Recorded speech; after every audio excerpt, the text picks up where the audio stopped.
Hey there, curious minds. Ever wondered why we celebrate Easter with bunnies, eggs, and a crucified man coming back to life? I mean, when you think about it, what do chocolate bunnies have to do with Jesus rising from the dead? Well, buckle up because today, we are diving deep into the real origins of Easter, the ancient pagan roots, the forgotten gods, and the wild journey that turned it into the holiday we know today. Trust me, by the end of this video, you'll never look at an Easter egg the same way again. First things first, why is it even called Easter? In most languages, the holiday is called some version of Pascha, like Parks in French or Pascua in Spanish, which comes from the Hebrew Pesach, aka Passover.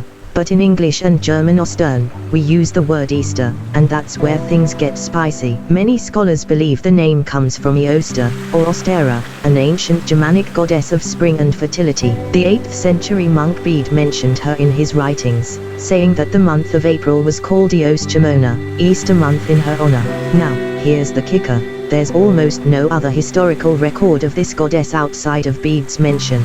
Some historians think she might have been a local deity, while others argue she was just a myth. But one thing's for sure, her symbols, rabbits and eggs, sound awfully familiar, don't they? Okay, so why do we associate eggs and bunnies with Easter? Well, long before Christianity, eggs were ancient symbols of rebirth and fertility.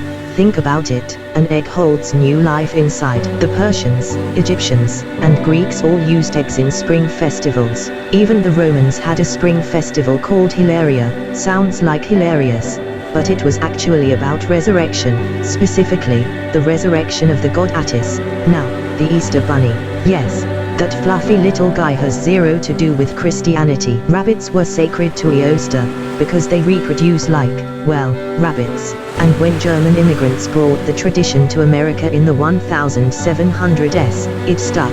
But here's the real twist. The Bible never mentions bunnies or eggs for Easter. So how did they become part of it? Syncretism, baby. That's when religions blend traditions to make conversion easier, and the early church was masters at this. Now, let's talk about Jesus. The crucifixion and resurrection did happen around Passover, which is why early Christians tied the two together. But here's the thing. The exact date of Easter was a huge debate. Some early Christians celebrated it on Passover, the 14th of Nisan, Jewish calendar, while others insisted it should always be on a Sunday. The controversy got so heated that in 325 AD, Emperor Constantine stepped in at the Council of Nicaea and said, "All right, folks, no more Passover ties. Easter will now be the first Sunday after the first full moon after the spring equinox."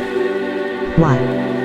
To distance Christianity from Judaism and to align it with pagan spring festivals. And just like that, Easter became a mix of Jewish Passover timing, pagan spring symbols, and Christian theology.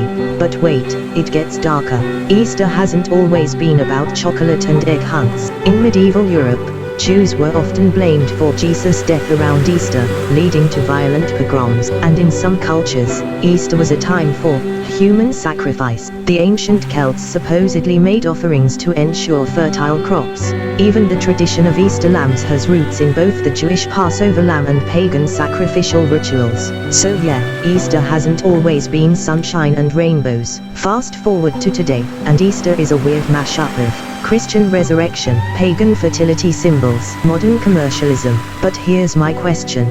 Does knowing the truth ruin the holiday? I don't think so. History is messy, and traditions evolve. Whether you celebrate Easter for religious reasons or just love a good chocolate binge, now you know the real story behind it all. So what do you think? Did any of these Easter origins surprise you? Drop your thoughts in the comments, and if you liked this deep dive, smash that like button and subscribe for more hidden histories. Until next time, keep questioning everything.